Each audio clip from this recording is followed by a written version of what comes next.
Hello friends, આજે આપણે બનાવીશું ગાજરની ખીર. ગાજરના હલવાથી પણ ડિફરન્ટ છે, એકદમ સરળ છે બનાવવામાં, એકદમ સ્વાદિષ્ટ અને અલગ લાગે ખાવામાં. તો મેં ગાજર ધોઈને છાલ ઉતારીને લીધું છે. હવે આપણે ઝીણી ખમણીથી છીણી લઈશું. અત્યારે તો હજુ લાલ ગાજર મળી જાય, થોડા દિવસમાં સીઝન જતી રહેશે, તો જરૂરથી ટ્રાય કરજો.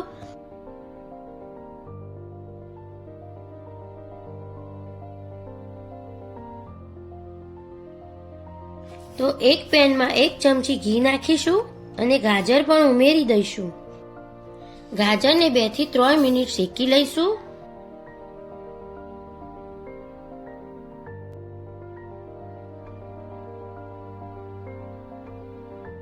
બે થી 3 મિનિટ થઈ ગઈ છે, તો ગાજર શેકાઈ ગયા છે.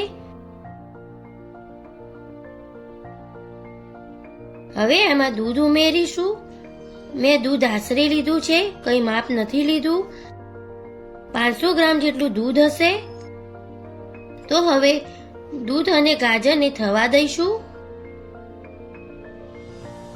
ગેસની ફ્લેમ મીડિયમ કરી દઈશું અને વચ્ચે વચ્ચે હલાવતા જઈશું. 10 થી 12 મિનિટ જેવું લાગશે.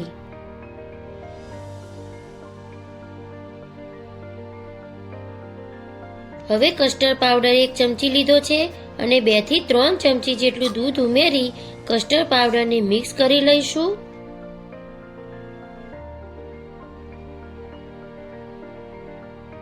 અને આ ગાજરની ખીર છે, બહુ અલગ અને સ્વાદિષ્ટ લાગે છે ખાવામાં. ઘરમાં નાના કે મોટા ને બધાને બહુ જ ભાવશે. ટ્રાય કરજો. એકવાર કસ્ટર્ડ પાવડર નાખ્યા પછી સતત હલાવતા રહીશું, જ્યાં સુધી એક ઉભરો ના આવી જાય, નહીં તો ગાંઠા પડી જશે. હવે આપણે ખાંડ ઉમેરીશું. ખાંડનું માપ તમે તમારા પ્રમાણે લઈ શકો છો, જેટલું ગળ્યું તમને ભાવે એ રીતે. મેં અહીંયા 1/4 કપ જેટલી ખાંડ ઉમેરી છે. હવે તમે ગાજરની ખીર તમે તમારા પ્રમાણે જાડી કે પાતળી રાખી શકો છો. મેં બહુ થીક નથી રાખી, કારણ કે ઠંડી થઈ જાય એટલે થીક થઈ જશે.